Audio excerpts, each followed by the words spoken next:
la louve blanche émergea de la tempête de neige, une apparition spectrale et solitaire, son sang écarlate maculant la pureté immaculée de la neige sous le vent glacial qui balayait les forêts des Vosges. Cette nuit-là, elle n'aurait jamais dû survivre. Les gendarmes corrompus, menés par un homme sans scrupules, pensaient avoir définitivement enseveli la vérité avec elle dans une fosse obscure et gelée. Ce qu'ils ignoraient, c'est qu'un vieux chasseur, dont le cœur battait encore au rythme d'une justice ancienne et inflexible, les observait depuis l'ombre des grands sapins. Personne n'aurait pu imaginer qu'un animal blessé et un vieil homme solitaire oseraient défier un système de corruption si profondément enraciné. Mais cette louve, elle, se souvenait de la bonté d'une main humaine, et elle savait que la vérité méritait qu'on se batte pour elle jusqu'au dernier souffle. Ce qui allait se produire au sommet d'un ancien émetteur de radio abandonné vous arrachera des larmes et vous fera de nouveau croire aux miracles qui se produisent lorsque l'homme et la nature s'unissent pour une même cause. Cette histoire est un chant à la fidélité, au courage, et une preuve que la lumière trouve toujours son chemin, même à travers la plus noire des tempêtes.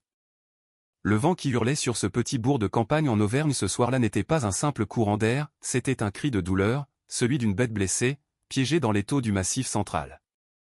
Le bourg lui-même, niché au creux des sommets enneigés, ne semblait être qu'une poignée de pierres grises jetées sur la toile blanche d'un hiver qui semblait éternel. Ces ruelles étroites, enserrées entre de vieilles bâtisses en pierre et des falaises austères, baignaient dans une pénombre crépusculaire. Ici, chaque inspiration était une morsure d'aiguille de glace dans les poumons, et le ciel, lourd et plombé, promettait un blizzard capable d'effacer de la surface de la terre jusqu'au souvenir de la chaleur humaine. À quelques kilomètres des dernières maisons, au cœur de la forêt séculaire, un homme se frayait un chemin sur un sentier à peine visible. C'était Jean, un vieux chasseur dont le visage, buriné par le temps, ressemblait à l'écorce d'un chêne centenaire. De profondes rides, sculptées par des années de service dans les montagnes et des décennies de solitude, sillonnaient sa peau tannée. Ses yeux, de la couleur d'un ciel d'orage, perçaient l'obscurité avec plus d'acuité que bien des hommes en plein jour. Jean était un homme trapu, aux épaules larges que ni les années ni le poids des sacs à dos n'avaient réussi à courber.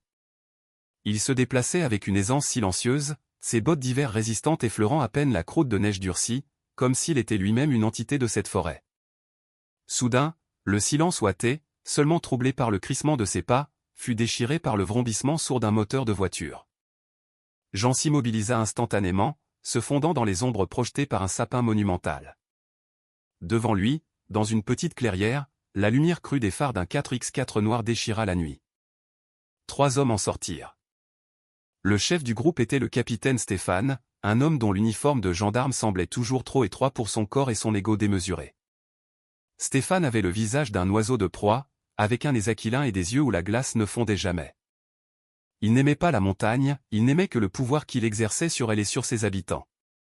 À ses côtés, s'affairaient 2 de ses subordonnés, Thomas et Hugo, 2 jeunes recrues aux yeux inquiets, encore mal à l'aise avec les ordres de leurs supérieurs qui flirtaient constamment avec l'illégalité. Creusez plus vite, siffla Stéphane entre ses dents, allumant une cigarette dont il protégea la flamme du vent dans le creux de ses mains. La terre est déjà gelée, et je n'ai pas l'intention de me les geler ici jusqu'à minuit pour cette saleté de bête. Thomas et Hugo, le souffle court et saccadé, enfonçaient leur pelle dans le mélange de terre, de boue et de glace. Jean, observant depuis sa cachette, fronça les sourcils. Qui diable pouvait-il bien vouloir enterrer ici, dans sa forêt? Bientôt, ils sortirent du coffre de la voiture un lourd paquet enveloppé dans de la toile de jute. Lorsque Stéphane lui donna un coup de pied méprisant, un gémissement étouffé s'en échappa, un son aigu et plaintif qui serra le cœur de Jean. La toile se défit, révélant sous la lumière blafarde des phares une fourrure d'une blancheur aveuglante, même souillée de boue. C'était une louve polaire, immense, majestueuse. Elle gisait, les pattes liées, le museau étroitement enserré par du ruban adhésif noir. Son flanc était teinté d'un rouge profond. Une balle avait déchiré sa chair, mais ne l'avait pas tué. La louve blanche, ainsi que Jean la nomma instinctivement, fixait ses bourreaux de ses yeux couleur d'ambre en fusion, des yeux emplis non pas de terreur, mais d'une douleur profonde et ancestrale. « Pourquoi la garder en vie, mon capitaine » demanda Thomas en essuyant la sueur qui perlait sur son front malgré le froid. « On aurait pu l'abattre tout de suite. »« Tu ne comprends rien, abruti » cracha Stéphane. « Elle a vu ce qu'elle n'aurait pas dû voir. Elle s'est accrochée au sac de ce garde. Quand nous l'avons. » Il s'interrompit. Bref, il pourrait y avoir une preuve sur elle. Les bêtes mortes, on les recherche.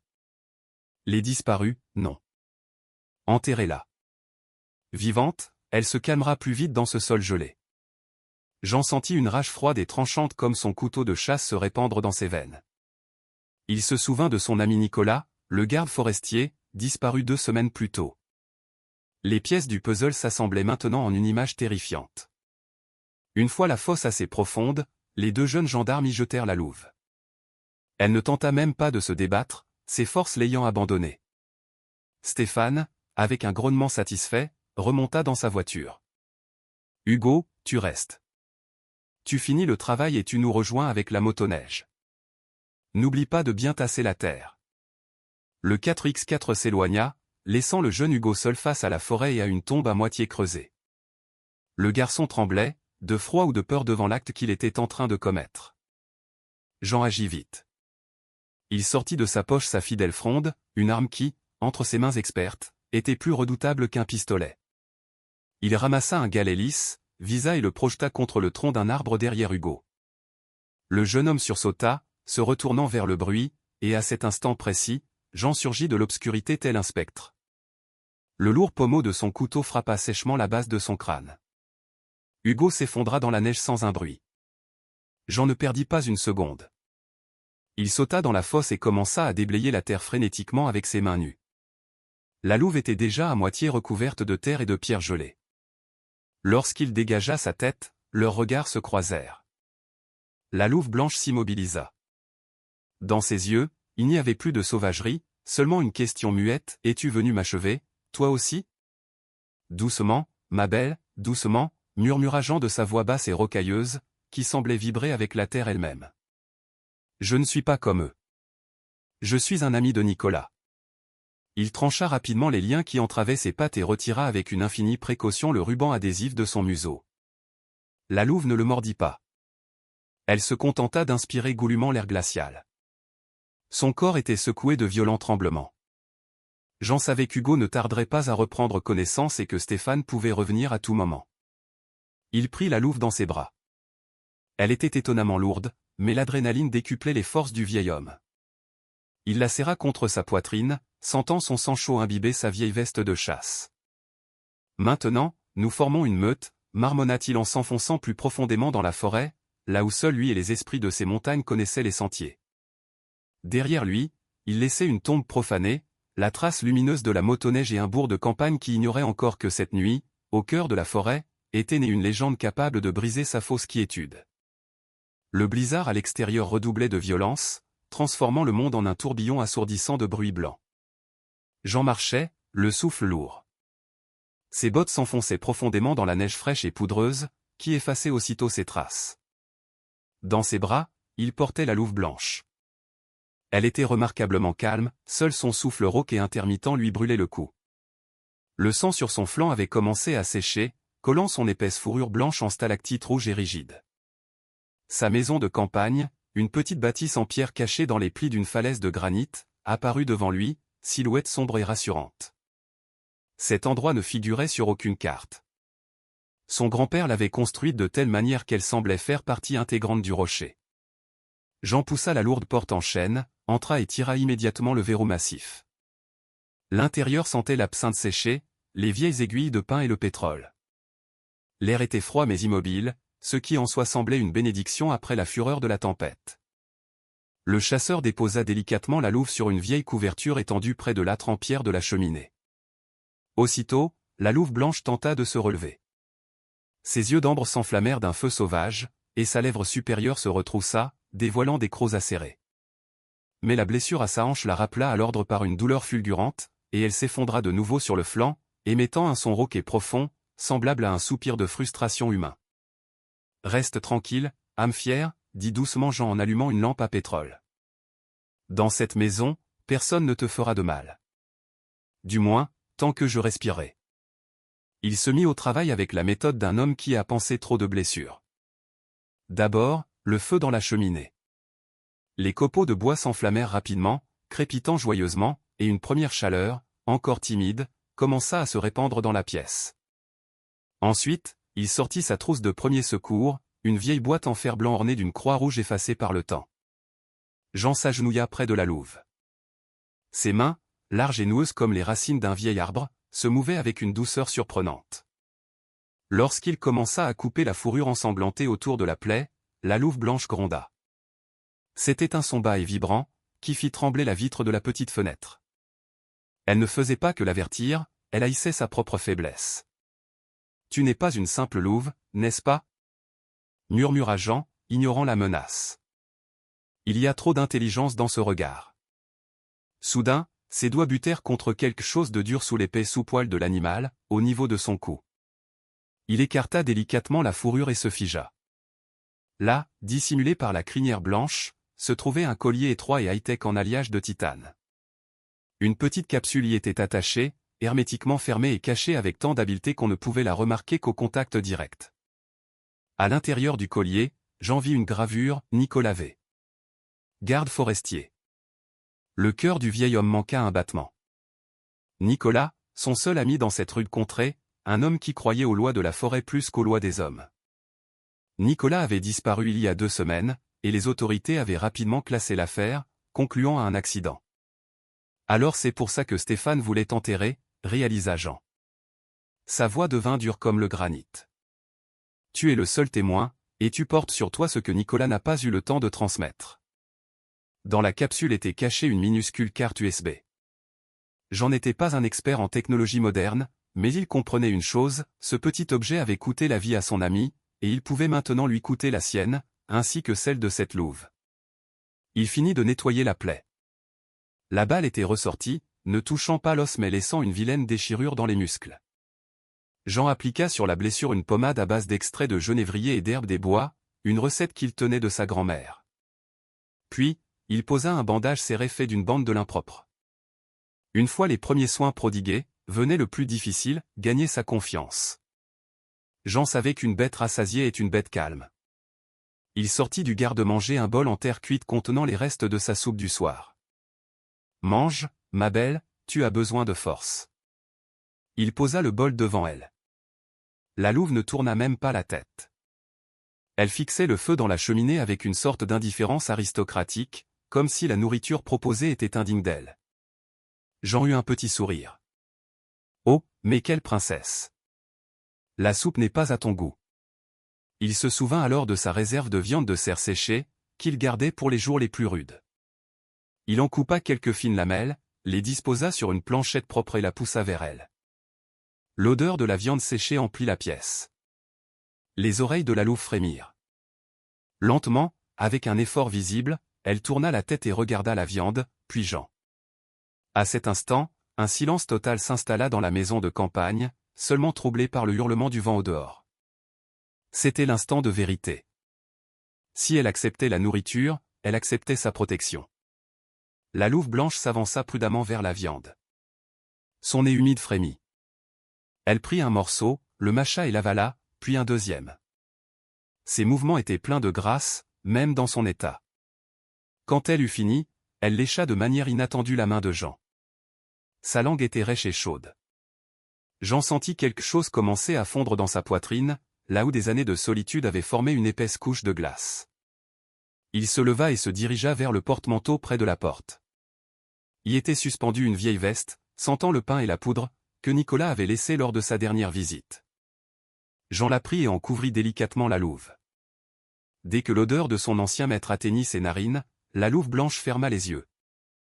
Un profond soupir s'échappa de sa poitrine, et pour la première fois de la soirée, elle se détendit, sombrant dans un sommeil lourd et réparateur. Jean s'assit dans son vieux fauteuil à bascule, posant sur ses genoux son fusil à double canon chargé. Il regardait le feu et pensait à Stéphane. Cet homme n'abandonnerait pas. S'ils avaient trouvé la louve une fois, ils la chercheraient à nouveau. Désormais, il ne sauvait plus simplement un animal, il protégeait la vérité pour laquelle Nicolas était mort. Dehors, le blizzard continuait de faire rage, recouvrant la maison d'un énorme monticule de neige, comme si la nature elle-même tentait d'aider le chasseur et sa nouvelle protégée à se cacher du monde des hommes, devenu soudain si dangereux. « Nous allons encore nous battre, ma belle » murmura doucement Jean, sentant le sommeil l'envahir. Pour Nicolas, pour la forêt, pour nous. Cette nuit-là, dans une petite maison de campagne au bout du monde, 2 êtres solitaires devinrent quelque chose de plus grand. Ils devinrent le début d'un nouvel espoir, qui attendait son heure pour jaillir au cœur des ténèbres glaciales. L'aube sur le massif central n'apporta aucune chaleur. Le soleil, pâle et froid, peinait à percer l'épais voile de nuages, colorant les sommets enneigés d'une teinte de plâtre figé. À l'intérieur de la maison, le silence régnait. Seules les braises mourantes dans la cheminée crépitaient de temps à autre, rappelant la fragilité du confort humain dans ce royaume de glace éternelle. Jean s'était réveillé bien avant les premières lueurs. Une vieille habitude de soldat et de chasseur, d'ouvrir les yeux à l'heure la plus sombre, lorsque le monde retient son souffle en attendant le changement. Il regarda la louve blanche. Elle était allongée sur la veste de Nicolas, ses oreilles tressaillant au moindre son, même dans son sommeil. Elle semblait aller mieux. Sa respiration était devenue régulière, et le voile de douleur avait disparu de ses yeux. Le silence fut brisé par un son qui n'appartenait pas à la forêt. C'était un sifflement mécanique, fin et perçant, semblable au bourdonnement d'un frelon en colère, mais bien plus sinistre. Jean se figea, portant un doigt à ses lèvres, bien que la louve fût déjà sur le qui-vive. Des drones, souffla-t-il. Stéphane ne plaisante pas. Il a sorti les jouets avec des caméras thermiques. À quelques kilomètres de là, dans un poste de commandement temporaire installé à l'arrière d'un camion, le capitaine Stéphane arpentait l'espace, nerveux. Près de lui, devant des moniteurs scintillants, était assis Antoine. Un jeune spécialiste technique, récemment muté, maigre, le visage pâle et les paumes constamment moites. Il portait des lunettes à verres épais. Antoine était un maître du code et de l'électronique, mais la cruauté non dissimulée de Stéphane l'effrayait. Il se sentait de trop parmi ces hommes rudes et armés, mais la peur de son supérieur le poussait à travailler au-delà de ses limites. « Alors, Antoine, ça vient ?» aboya Stéphane, l'enveloppant d'une odeur de tabac bon marché. « La forêt n'est pas si grande. Une créature à sang chaud par ce froid devrait briller sur l'écran comme un sapin de Noël. »« Mon capitaine, il y a beaucoup d'interférences, » répondit Antoine en bégayant. « Le relief est rocheux, beaucoup de faux signaux dus aux émanations de gaz. Mais j'ai élargi la portée. S'ils sont dans un rayon de 3 kilomètres, nous les verrons. » Jean comprenait. Les murs de sa maison, la chaleur de la cheminée s'échappant par les fissures du toit, tout cela était un phare lumineux pour un drone. « Il faut partir, ma belle, » chuchota Jean en rassemblant rapidement son sac. « Et pas seulement partir, mais devenir invisible. Tu te souviens des contes que je te racontais sur les hommes qui devenaient une partie de la terre? Aujourd'hui, nous allons devoir le faire pour de vrai. » Il sortit de sa réserve une vieille toile de jute imprégnée de goudron de pin et mélangée à de la terre. La louve observait chacun de ses mouvements. Elle semblait comprendre la gravité de la situation. Jean enfila une tenue de camouflage, puis se tourna vers la louve. Ils sortirent de la maison dans la pénombre grise de la forêt. L'air était si froid qu'il semblait crépiter. Jean la conduisit vers un ruisseau gelé qui coulait au fond d'un ravin profond. Là, sous la rive escarpée, la terre n'avait pas complètement gelé grâce aux sources qui jaillissaient de sous les rochers. C'était une boue noire et collante, mélangée à de la glace et des aiguilles de pin pourri. « Pardonne-moi, ma beauté, mais ça va nous sauver la vie. » Jean fut le premier à s'immerger dans la boue. Il commença à s'enduire généreusement les mains, le visage et les vêtements de cette masse glacée. La louve blanche recula d'abord. Sa propreté naturelle se révoltait contre une telle humiliation. Mais le sifflement du drone au-dessus de la cime des arbres devenait de plus en plus fort. Jean la regarda droit dans les yeux, et dans son regard, il y avait une confiance si inébranlable que la louve céda. Elle s'allongea lentement dans la boue à côté de lui. Jean, avec soin, couche par couche, recouvrit sa fourrure immaculée de cette boue sombre et froide. La boue gelait instantanément, se transformant en une croûte qui isolait parfaitement la chaleur de leur corps. Chut, chut. Marmonnait Jean alors qu'ils s'installaient tous les deux dans un creux sous les racines d'un vieux cèdre, se couvrant de branches mortes et de feuilles sèches. Sur l'écran d'Antoine, un point rouge clignota soudainement, puis s'éteignit aussitôt. « Contact, secteur 412. » hurla Stéphane. « Non, attendez. » Antoine fronça les sourcils, scrutant les graphiques. Le signal a disparu. La température est retombée au niveau de l'environnement ambiant. Ce devait être un cerf qui est passé et s'est caché sous un rocher. La caméra thermique ne voit pas à travers la pierre. Stéphane frappa du poing sur la table. Continue de chercher. Ils ne peuvent pas s'être volatilisés. Et dans le ravin, sous les racines de l'arbre, le temps s'était arrêté. Jean sentait le froid s'infiltrer sous ses vêtements, ses doigts s'engourdir. Mais à côté de lui, il sentait la chaleur vivante de la louve blanche, qu'elle s'efforçait de conserver. La louve était immobile. Sa respiration était presque imperceptible. Instinctivement, elle s'était calée sur le rythme du vieil homme.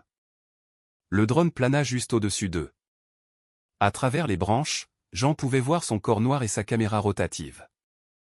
À cet instant, il ne ressentait aucune peur. Il ressentait une étrange communion avec la forêt, avec cette boue, avec cette louve blessée. Il n'était plus le chasseur Jean, il faisait partie du massif central, ancien et silencieux. Le drone resta suspendu au-dessus du ravin pendant 10 longues secondes qui parurent une éternité, puis, émettant un bip de déception, il s'éloigna vers l'est. Lorsque le son s'éteignit complètement, Jean ne se pressa pas de bouger. Il attendit encore une demi-heure, jusqu'à ce que le soleil soit plus haut. C'est alors seulement qu'il sortit prudemment de sa cachette et aida la louve à se relever. Elle s'ébroua, se débarrassant des morceaux de boue gelée, et le regarda. Il y avait quelque chose de nouveau dans ses yeux, un profond respect. Il n'était plus simplement l'homme qui l'avait sauvé. Il était celui qui lui avait appris une nouvelle magie, la magie de l'invisibilité. On a trompé la machine. Jean esquissa un sourire, s'essuyant le visage avec une manche sale. Mais Stéphane ne lâchera pas l'affaire. Il comprendra que nous sommes quelque part près d'ici. Ils reprirent leur route, s'efforçant de rester dans les bas-fonds et les fourrés denses. Jean savait qu'il ne pouvait plus retourner à sa maison. Leur chemin les menait vers le nord, vers de vieux sentiers de chasse où chaque pierre lui était familière. La louve blanche marchait devant. Son flair captait les odeurs les plus infimes. Elle le guidait, s'acquittant de sa dette pour la vie qu'il lui avait sauvée. Quelque part loin derrière, Stéphane continuait de fulminer, exigeant de nouveaux drones et des hommes, mais la forêt avait déjà pris ses enfants sous sa protection, les dissimulant dans ses labyrinthes infinis. La forêt avait changé. Si auparavant elle semblait un adversaire rude mais honnête, elle s'était maintenant transformée en un piège sournois et malveillant. La boue sur la veste de Jean et la fourrure de la louve avaient séché, devenant une croûte grise et rigide qui craquait à chaque mouvement. Le gel s'intensifiait. Ce craquement semblait à Jean bien trop bruyant, comme s'il marchait sur du verre pilé. Le capitaine Stéphane, réalisant que ses drones sophistiqués avaient perdu face à un vieux chasseur, changea de tactique. Dans le bureau du poste de garde forestier, qu'il avait transformé en quartier général, se tenait désormais un homme dont la seule présence incitait même Thomas et Hugo à garder leur distance. Gérard, un vieux braconnier, le visage balafré par des rencontres avec des lynx et du fil de fer barbelé. Il lui manquait l'index de la main droite, et il dégageait une odeur âcre de vin bon marché, d'huile de fusil et de sang séché. Gérard ne connaissait la pitié ni pour les animaux, ni pour les hommes. Il connaissait la forêt non pas comme un sanctuaire, mais comme un entrepôt de ressources. Et pour Stéphane, il était l'outil idéal. Ils iront vers le nord, par le col du diable, cracha Gérard, traçant un chemin sur la carte avec son ongle sale. C'est un passage étroit. Je vais y poser mes petites merveilles. Si le vieux n'est pas aveugle, il les verra. Mais s'il est fatigué. Stéphane se contenta d'hocher la tête, jouant avec une lourde chevalière en or. Fais en sorte qu'il n'atteigne pas la limite du canton. Je ne veux aucun témoin, Gérard, ni à 2 pattes, ni à 4. Pendant ce temps, Jean et la louve blanche se frayaient un chemin à travers un épais taillis. Le vieux chasseur sentait ses forces l'abandonner. Ses jambes étaient lourdes comme du plomb, et ses yeux, habitués à la pénombre de la forêt, commençaient à pleurer à cause du vent glacial et mordant. Au crépuscule, tout semblait d'un gris uniforme, les branches, les pierres, et les dangereux vides sous la neige. C'est dur, ma belle, murmura Jean en s'appuyant contre le tronc d'un bouleau. Je n'ai plus l'âge de jouer à cache-cache avec les capitaines. La louve s'arrêta brusquement. Elle ne s'immobilisa pas seulement, elle devint une corde tendue. Ses narines frémirent. Le vent lui avait apporté une odeur qui n'avait rien à voir avec les pins ou la neige. C'était l'odeur acre et acide du vieux fer et de l'huile de fusil, celle dont Gérard enduisait ses pièges. Elle fit un pas en avant, sondant prudemment la neige de sa patte. Jean, absorbé par ses pensées sur son ami Nicolas, ne remarqua pas immédiatement le changement de comportement de sa compagne. Il fit un grand pas en avant, s'apprêtant à contourner un arbre abattu. « Stop !» voulut-il se dire, en remarquant une étrange bosse dans la neige, mais la fatigue avait émoussé ses réflexes. Son pied droit commençait déjà sa descente dans la blancheur molle, exactement là où, sous une fine couche de neige, se cachaient les lourdes mâchoires d'un piège à ours, capable de sectionner un tronc d'arbre. À cet instant, la louve blanche devint un éclair blanc.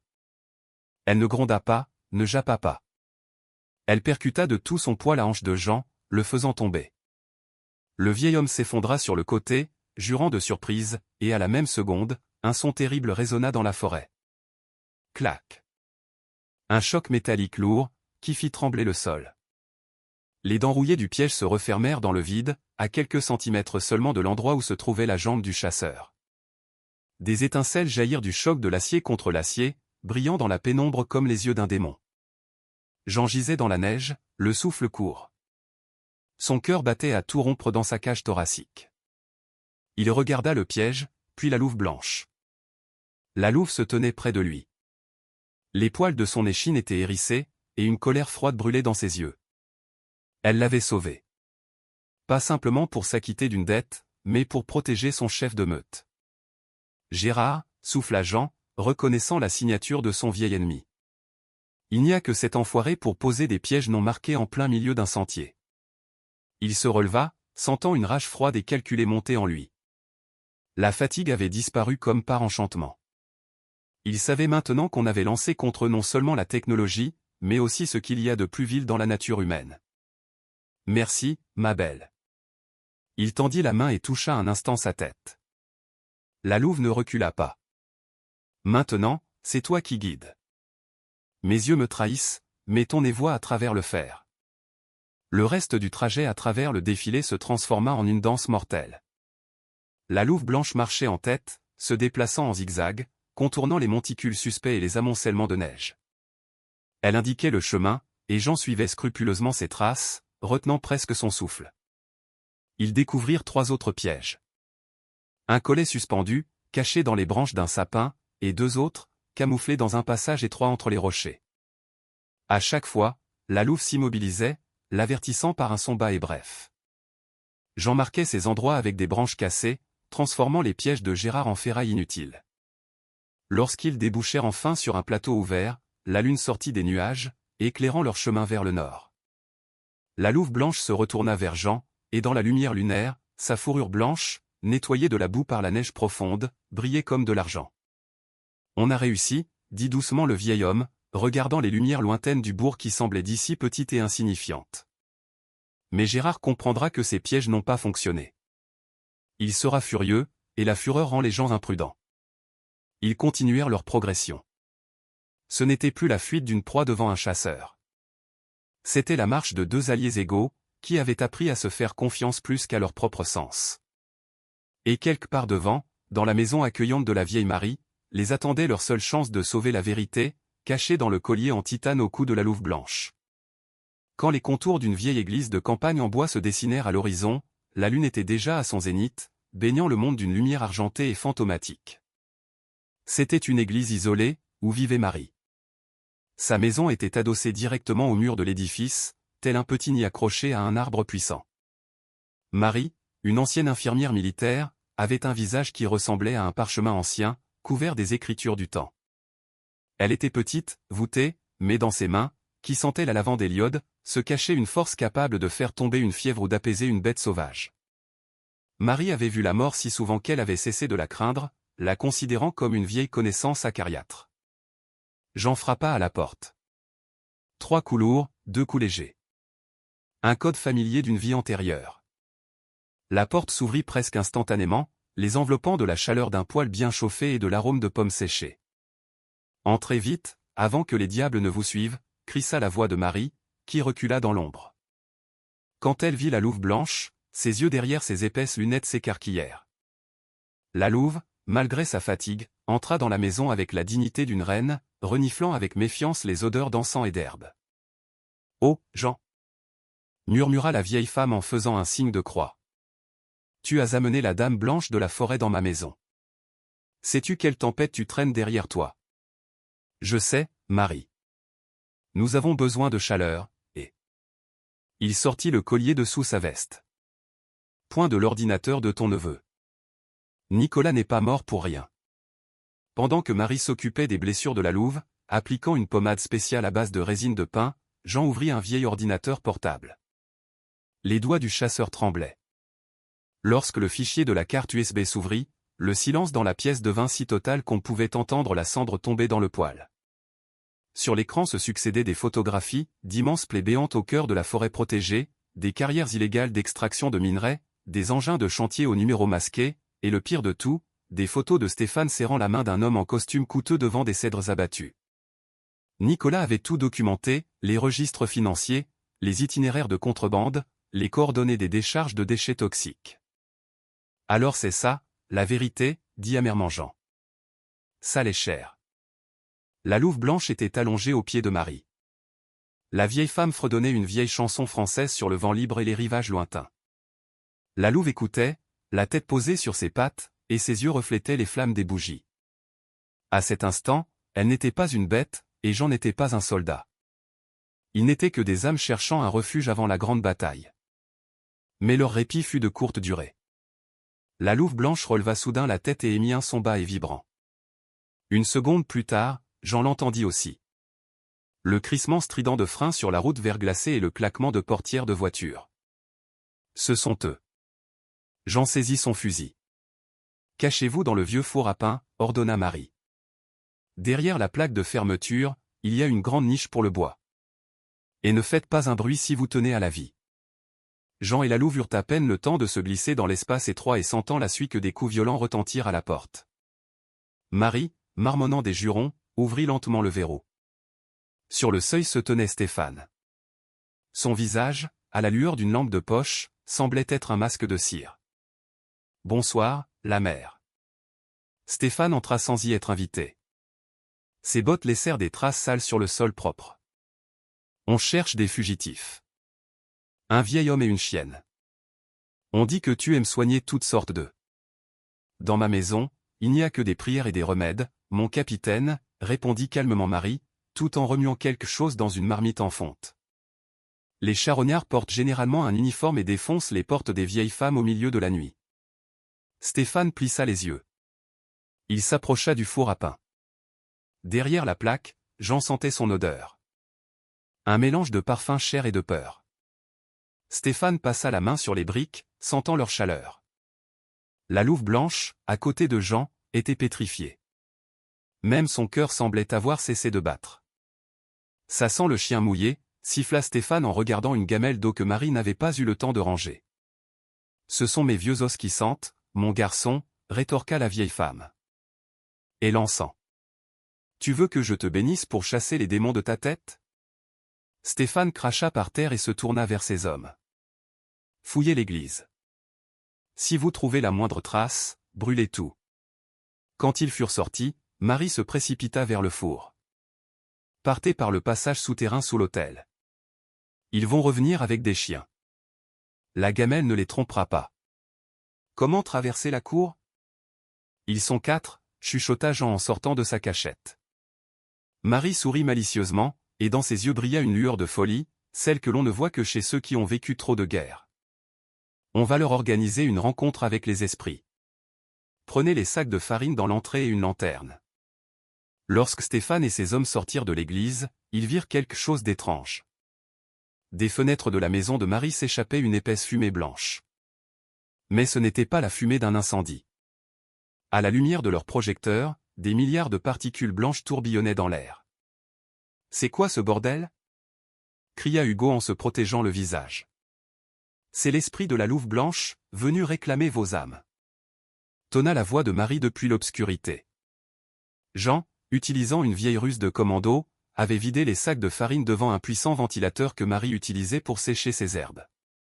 Combiné à la lumière dirigée de la lanterne et au blizzard, cela créa un rideau blanc, dense et aveuglant, dans lequel tous les sons et toutes les formes se noyaient. Les hommes se mirent à tirer au hasard dans le brouillard blanc, prenant leurs propres ombres pour des ennemis. Dans cette confusion, sous le couvert du fantôme de farine, Jean et la louve blanche, telles deux visions immaculées, se glissèrent au-delà de leurs poursuivants abasourdis et disparurent dans la forêt. Ils coururent longtemps, jusqu'à ce que la lumière des torches et derrière eux ne soit plus que de minuscules points. Jean s'arrêta pour reprendre son souffle.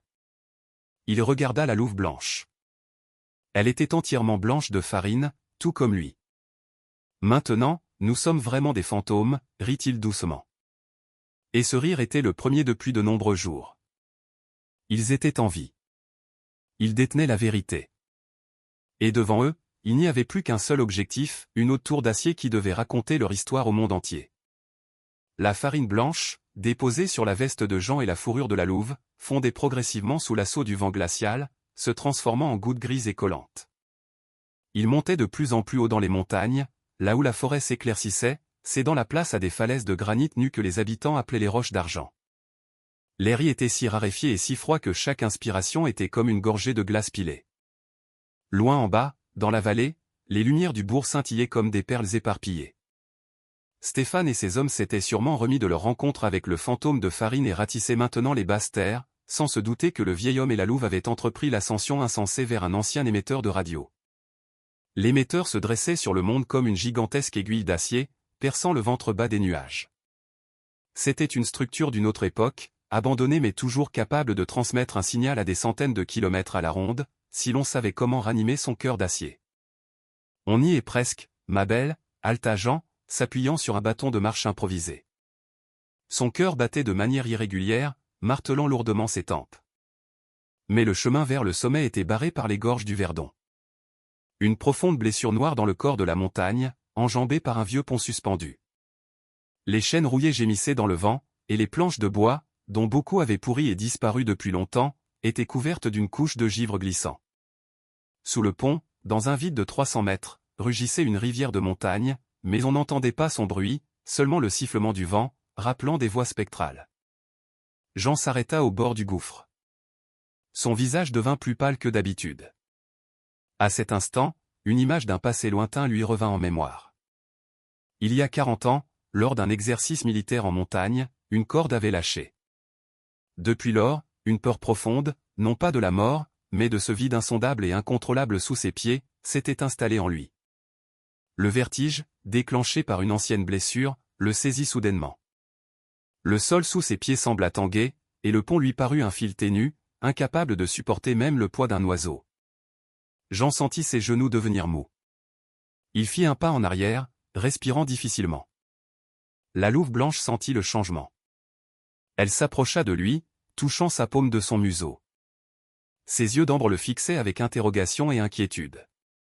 La louve, née dans les montagnes, ne connaissait pas la peur du vide, mais elle reconnaissait la peur de son chef de meute. « Je ne peux pas, ma belle, » murmura Jean en fermant les yeux. Mes jambes refusent d'avancer. C'est comme si, en bas, quelque chose m'attirait. À cet instant, la louve blanche fit quelque chose que Jean n'attendait pas. Elle ne se contenta pas d'avancer, elle saisit le bord de la manche de sa veste entre ses dents et le tira vers la première planche du pont. Le pont oscilla, émettant un grincement plaintif. « Doucement, ma chérie. » Jean ouvrit les yeux, s'efforçant de ne regarder que le dos blanc de la louve. Ils avançaient lentement. Chaque pas était une épreuve. Jean se tenait à la chaîne glacée, sentant le froid du métal s'infiltrer à travers ses gants. Sous leurs pieds, des vides béants marquaient l'emplacement des planches pourries. La louve blanche testait soigneusement chaque appui de ses pattes avant de transférer son poids, indiquant à Jean les endroits sûrs. Lorsqu'ils atteignirent le milieu du pont, le véritable cauchemar commença. Une violente rafale de vent, surgissant de derrière une falaise, frappa la structure de côté, la balançant avec une force monstrueuse. Un bruit sec, semblable à un coup de feu, retentit. L'un des maillons rouillés d'une chaîne secondaire venait de céder. Le pont s'inclina sur le côté gauche. Jean perdit l'équilibre. Son pied glissa de la planche verglacée, et il se retrouva suspendu au-dessus du vide, agrippé à la chaîne principale avec une poigne de fer. Le sac à dos, contenant la précieuse clé USB, le tirait vers le bas. « Louve, sauve-toi » cria-t-il, voyant la louve tenter de se maintenir sur la surface inclinée. Mais la louve blanche n'avait aucune intention de fuir. Elle fit demi-tour sur l'étroite bande de bois, risquant de tomber à chaque seconde. Ses griffes crissaient sur la surface gelée. Elle s'approcha de Jean, qui était suspendu, les yeux fermés de terreur, sentant les muscles de ses bras commencer à le lâcher. La louve ne pouvait pas soulever un homme, mais elle fit autre chose. Elle planta ses crocs dans le col de son épaisse veste et commença à tirer, prenant appui de ses pattes sur les traverses restantes. Ce n'était pas un simple instinct, c'était une volonté consciente de le sauver. Jean sentit cette traction, ce grognement vibrant au plus profond de sa poitrine, et la peur recula soudainement, remplacée par une pure stupéfaction. « Tu ne me laisseras pas tomber » souffla Théil. Rassemblant ses dernières forces, Jean trouva un appui pour son pied sur une poutre transversale. S'aidant de ses mains et sentant le soutien constant de la louve, qui continuait de le tirer par le col, il parvint à se hisser et à jeter son corps de nouveau sur le plancher du pont. Ils parcoururent les 30 mètres restants en rampant. Lorsque les pieds de Jean touchèrent enfin la roche solide de l'autre côté du gouffre, il se retourna sur le dos, regardant le ciel sombre. La louve blanche s'allongea à côté de lui. Elle respirait lourdement, son flanc, encore récemment blessé, recommençait à la faire souffrir, mais elle ne quittait pas des yeux le visage du chasseur. « On l'a traversé, ma belle. » Jean tendit la main et entoura le cou de la louve, pressant son visage contre sa fourrure épaisse. « On a traversé mon pont le plus terrifiant. » Devant eux, à quelques centaines de mètres seulement, la base de l'émetteur de radio se cachait dans les nuages. Elle semblait morte, mais Jean savait que dans le local technique se trouvait un générateur de secours. Plus rien ne pouvait les arrêter maintenant. Ni Stéphane, ni les pièges, ni même l'abîme. L'horizon qui s'éclaircissait promettait le début d'un nouveau jour, le dernier jour de leur longue course contre la mort. À l'intérieur de l'émetteur de radio, l'air semblait être du temps figé. Il y avait une odeur de poussière, de vieux métal et l'odeur acide d'accumulateurs qui fuyaient. La louve blanche entra la première. Ses griffes résonnèrent sur le sol en caillebotis métallique. Elle s'immobilisa, écoutant le gémissement du vent dans les armatures d'acier de la tour, qui, à l'intérieur, se transformait en une plainte basse et vibrante. Jean s'assit lourdement sur une caisse à outils. Son souffle sortait de sa poitrine avec un sifflement. Chaque muscle lui faisait mal après la traversée des gorges du Verdon, mais il n'y avait pas de temps pour se reposer. « Alors, ma belle » halta Théil, essuyant le givre de ses sourcils. Dernier effort. Si on ne ranime pas cette ferraille, Nicolas sera mort pour rien. Il se dirigea vers le générateur diesel de secours, qui se trouvait dans un coin du local technique. La machine ressemblait à une bête endormie, couverte d'une couche de poussière grise. Jean vérifia le niveau d'huile, ouvrit le robinet de carburant et actionna plusieurs fois avec force le levier d'amorçage. « Allez, mon vieux, ne me laisse pas tomber » murmura-t-il, puis il tira brusquement sur le lanceur. Silence. Il tira une fois de plus, y mettant toute la volonté qui lui restait. Le générateur toussa, cracha un nuage de fumée bleuâtre et se mit soudain à vrombir d'un bruit rythmé et confiant. Les ampoules ternes sous le plafond clignotèrent et s'allumèrent d'une lumière jaune et stable. L'émetteur de radio était revenu à la vie. Au même moment, à 30 km de là, dans le bureau confortable de la direction régionale de l'inspection fédérale, le major Philippe était assis à son bureau. Le major Philippe. Un homme au dos parfaitement droit et au visage qui semblait avoir été taillé dans le même granit que le massif central. Ses yeux gris étaient froids et perspicaces, ses manières impeccablement polies et effroyablement officielles. Philippe faisait partie de ces hommes pour qui le règlement était plus important que la vie, mais la justice plus importante que le règlement. Depuis plusieurs jours, il observait une activité étrange dans la région du bourg et son intuition de vieil enquêteur lui criait qu'un drame se jouait. Soudain, le récepteur radio sur son bureau, réglé sur la fréquence d'alerte générale, explosa de parasites, qui furent immédiatement remplacés par un son clair. Jean, pendant ce temps, avait déjà connecté l'ordinateur portable à la console de diffusion principale. Ses doigts, peu habitués au clavier, agissaient lentement mais sûrement. Il lança le fichier de la clé USB de Nicolas. Attention à tous les habitants de la région. La voix de Nicolas, enregistrée peu avant sa mort, retentit dans les haut-parleurs. La voix était calme, mais on y entendait de l'acier. L'écran du moniteur se remplit d'images, les carrières sauvages déchirant la terre protégée, les chenilles des bulldozers écrasant des cèdres centenaires. Et enfin, une image nette de Stéphane remettant un dossier à l'homme au manteau cher. Les preuves étaient irréfutables. « Tu entends, ma belle » Jean regarda la louve. Toute la région l'entend maintenant.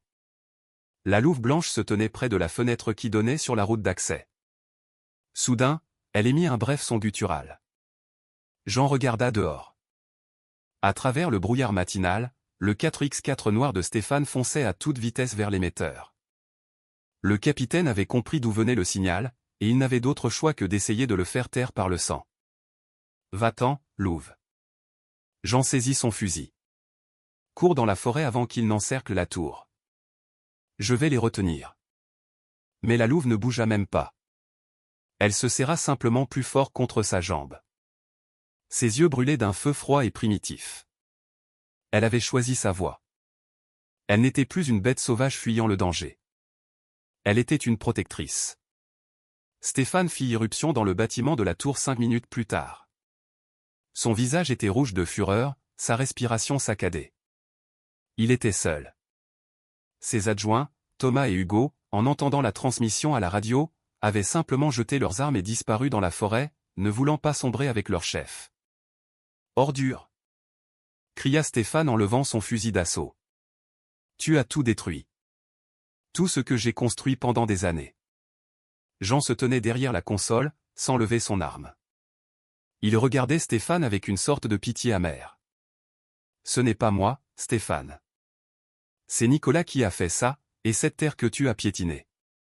Meurs avec elle. » Stéphane appuya sur la détente. À cet instant, le temps ralentit. La louve blanche, jusqu'alors cachée dans l'ombre derrière une armoire massive, bondit en avant. Elle ressemblait à un tourbillon blanc, à la tempête d'hiver elle-même faite chair. Elle ne tenta pas de le mordre à la gorge. Son mouvement était précis et calculé. La louve percuta Stéphane à la poitrine de toute la masse de son corps. Le coup de feu partit dans le plafond, arrachant une gerbe d'étincelles à un boîtier de distribution. Le capitaine s'effondra sur le sol, écrasé sous les lourdes pattes de la louve blanche. Son fusil d'assaut vola sur le côté. La louve se tenait au-dessus de lui. Son museau était à quelques centimètres de son visage. Son grognement bas et vibrant faisait trembler les vitres, mais elle ne mordait pas. Au lieu de cela, elle fit quelque chose qui fit trembler Stéphane de terreur. Elle planta lentement et méthodiquement ses crocs dans son insigne d'officier et, d'un mouvement brusque, l'arracha, transformant le symbole de son pouvoir en un lambeau de tissu sale. « Assez, ma belle, » dit doucement Jean en s'approchant. « Il n'est plus un chasseur. Il n'est plus qu'une proie. » À cet instant, le vrombissement rythmé des pales d'un hélicoptère se fit entendre au-dessus de la tour. Un lourd hélicoptère noir, portant l'emblème d'un service fédéral, se stabilisa juste en face de la fenêtre. Le major Philippe, debout dans la porte ouverte de l'hélicoptère, observait la scène qui s'offrait à lui. Stéphane gisait dans la poussière, brisé moralement et physiquement. Le vieux chasseur, Jean, se tenait debout, appuyé sur la console d'où continuait de résonner la voix de la vérité. Et à ses côtés, la tête fièrement relevée, était assise la louve blanche, dont la fourrure brillait dans les rayons du soleil levant, comme si elle était tissée de la neige la plus pure du massif central. Ici Major Philippe, retentit une voix amplifiée par un haut-parleur. « Capitaine Stéphane, vous êtes en état d'arrestation pour trahison et crimes environnementaux. Toute résistance est inutile. » Jean regarda la louve blanche et sourit. Pour la première fois depuis longtemps, un sourire sincère et ouvert. « On a réussi, ma belle. Maintenant, tu es libre. » La louve le regarda en retour, et dans ses yeux d'ambre se reflétait tout, la douleur des pertes, la joie de la victoire, et ce lien infini qui, désormais et pour toujours, unissait l'homme et la bête dans cette contrée rude mais juste. Lorsque les premiers rayons d'un véritable soleil de printemps touchèrent la cime des vieux mélèzes, le bourg se transforma. Ce n'était plus cette lumière froide et spectrale qui avait accompagné Jean et la louve blanche dans leur longue fuite. C'était de l'or coulant du ciel, promettant que la glace qui avait enchaîné les cœurs des hommes et la terre allait enfin commencer à fondre. Sur l'émetteur de radio, l'agitation s'apaisait peu à peu. Le major Philippe supervisait personnellement la saisie des serveurs. Il s'approcha de Jean, qui était assis sur les marches de la tour, le visage tourné vers le vent tiède. La louve était allongée à côté de lui, la tête posée sur son genou. « Vous avez fait un travail énorme, Jean, » dit doucement Philippe, enlevant son képi et s'essuyant le front. « Une commission de Paris est déjà en route. Les carrières seront fermées, et ils commenceront à restaurer les terres. Nicolas. Il serait fier de vous. Il serait fier d'elle. » Jean fit un signe de tête en direction de la louve. « Elle a fait plus que n'importe lequel d'entre nous. » À ce moment, un jeune homme qui était arrivé dans le second hélicoptère avec un groupe d'experts s'approcha d'eux. Léo, le fils du défunt garde forestier Nicolas. C'était un grand jeune homme avec une tignasse de cheveux roux indisciplinés et des yeux bombés tristes. Il portait la veste de randonnée de son père, qui était un peu trop grande pour lui aux épaules. Léo étudiait la biologie, et dans ses gestes, on sentait le même amour pour la forêt qui avait été le sens de la vie de Nicolas. Léo s'agenouilla lentement devant la louve blanche. La louve se tendit, mais sentant l'odeur familière émanant de la veste du jeune homme, elle le laissa toucher son museau. « Papa parlait souvent de la dame blanche », murmura Léo, et des larmes brillèrent dans ses yeux. « Je pensais que c'était juste des contes pour que je n'ai pas peur de la forêt. » Merci, Jean, de ne pas avoir laissé ce conte s'interrompre. 3 mois passèrent. Le bourg avait changé au point d'être méconnaissable. Il n'y avait plus de 4x4 noirs patrouillant sans but dans les rues. La peur qui flottait auparavant dans l'air comme un smog lourd s'était dissipée.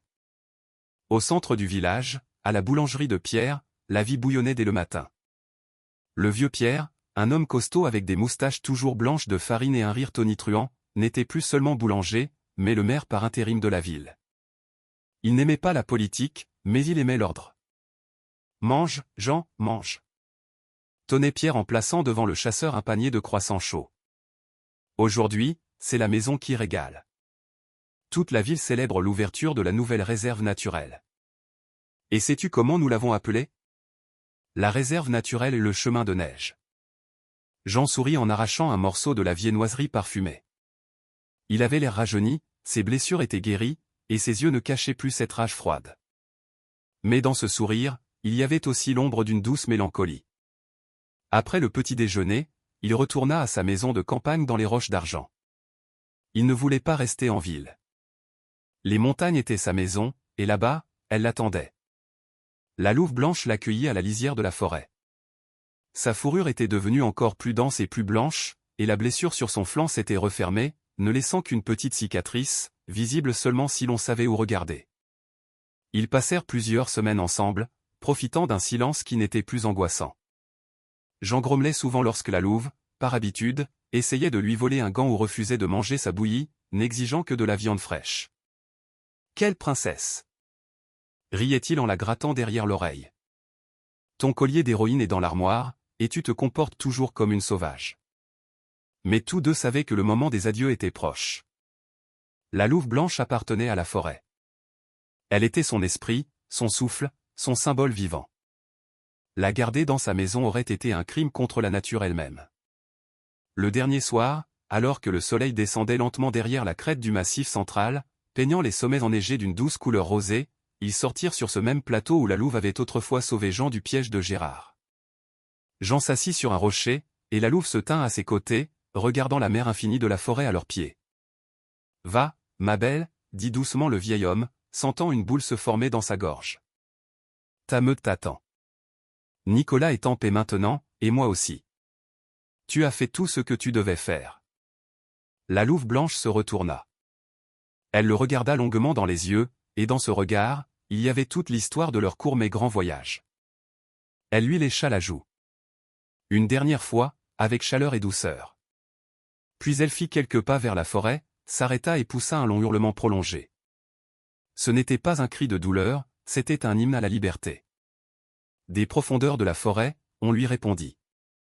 D'abord une voix, puis une deuxième, une troisième. Tout un chœur de voix sylvestres saluait sa reine. La louve blanche s'élança et, telle une flèche blanche, disparut dans les denses forêts de cèdres. Jean resta là, la regardant s'éloigner, jusqu'à ce que le dernier reflet de sa fourrure blanche se dissolve dans les ombres du crépuscule naissant. Il retourna à sa maison, alluma la lampe et s'assit près de la fenêtre. Sur la table se trouvait le vieux journal de Nicolas, que Léo lui avait donné en souvenir. Jean ouvrit la première page et commença à écrire. Il voulait que cette histoire reste non seulement dans la mémoire des montagnes, mais aussi sur le papier.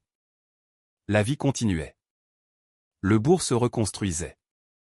Léo était devenu le nouveau garde forestier, et le vieux Pierre cuisait les meilleurs croissants du monde. Mais chaque fois que la pleine lune se levait au-dessus des montagnes, les habitants de la ville se taisaient un instant, écoutant un hurlement lointain et fier. Ils savaient que tant qu'une louve blanche vivrait dans les forêts et qu'un vieux chasseur vivrait dans les montagnes, la vérité et le bien seraient sous bonne garde. Car la grande forêt c'est non seulement garder des secrets, mais aussi récompenser ceux qui avancent dans la vie avec un cœur ouvert, sans jamais laisser personne dans le besoin. L'histoire de Jean et de la louve blanche nous rappelle que même dans les froids les plus rigoureux, un seul acte, accompli avec un cœur pur, est capable de faire fondre la glace de la plus profonde injustice. Dans notre vie quotidienne, nous sommes souvent confrontés à un choix, passer notre chemin ou tendre la main. Souvenez-vous que la véritable force d'un homme ne réside pas dans son pouvoir sur les autres, mais dans sa capacité à protéger ceux qui sont plus faibles. Nous ne sommes jamais vraiment seuls tant que la compassion vit en nous.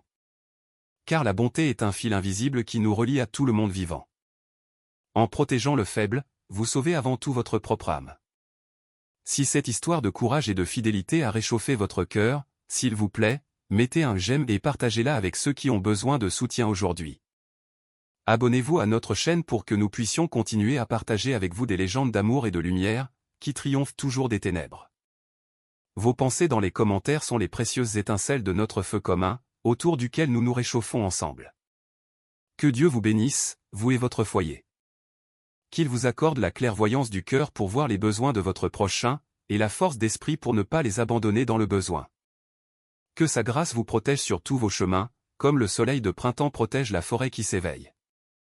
Si vous croyez que la lumière de la vérité percera toujours toutes les ténèbres, écrivez « Amen » dans les commentaires. Que ce mot nous unisse dans notre aspiration à être meilleurs, plus purs et plus bienveillants les uns envers les autres. Merci d'avoir parcouru ce chemin avec nous. À bientôt, sous le ciel de l'éternel espoir.